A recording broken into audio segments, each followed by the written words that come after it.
Yuk kita bersahabat bersama-sama kerana anda dan kami adalah GU Pantai Timur. Ya, Molek FM.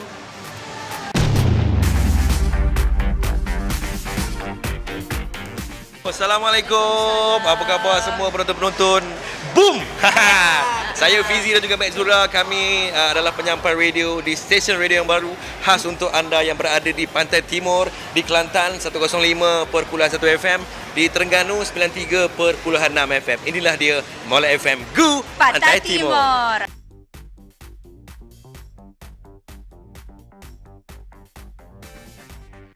Drama dia cukup panjang. Panjang drama dia.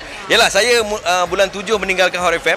Hampir 6 bulan saya tidak berkudara. Jadi perasaan rindu, kasih, cinta kepada pendengar-pendengar memang amat menebal. Yalah, saya memulakan tugasan saya sebagai seorang DJ radio ketika itu. DJ radio dan juga penyampai radio ni berbeza.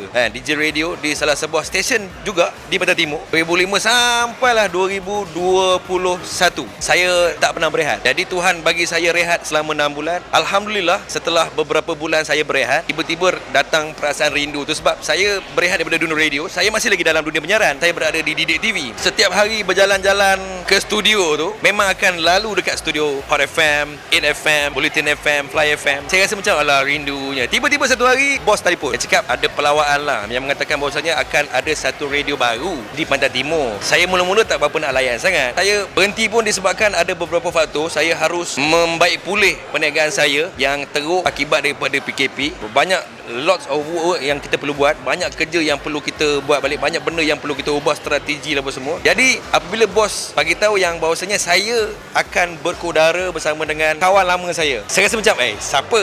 Saya desak dia cakap Mek Zura. Disebabkan Mek Zura itulah saya menerima lamaran daripada Molek FM. Pernah bekerja dengan berbelas-belas penyampai yang memang hebat-hebat. Semuanya senang. Alhamdulillah, saya diberi seorang teman untuk berkudara, seorang yang sangat senang, seorang yang sangat mudah. Dibawa ke kiri, ke kanan, ke depan, ke belakang. Saya rasa tak ada cabaran mana pun, kan? Mana pun okeylah.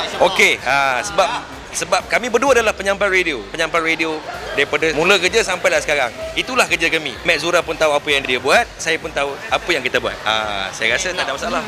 Macam Mek, sama juga sebab kita daripada orang kata bidang yang sama. Lahir-lahir je jadi penyampai radio. Jadi masing-masing dah tahu kelemahan. Macam saya pun, Fizi tahu kelemahan saya. Saya pun sedikit sebanyak cuba tengok kat mana kelemahan dia, cuba Lemak faham.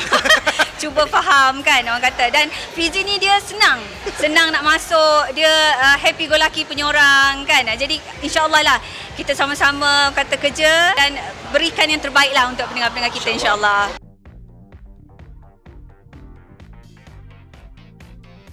Memang saya suka dia sebab dia punya suara.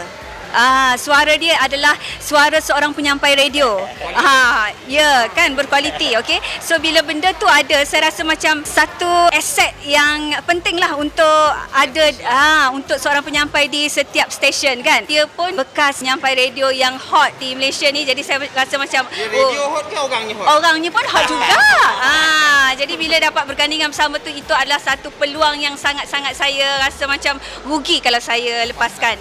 Okey, Fizi. Ya. Apa tarikannya? Mek Zura ni seorang yang gila.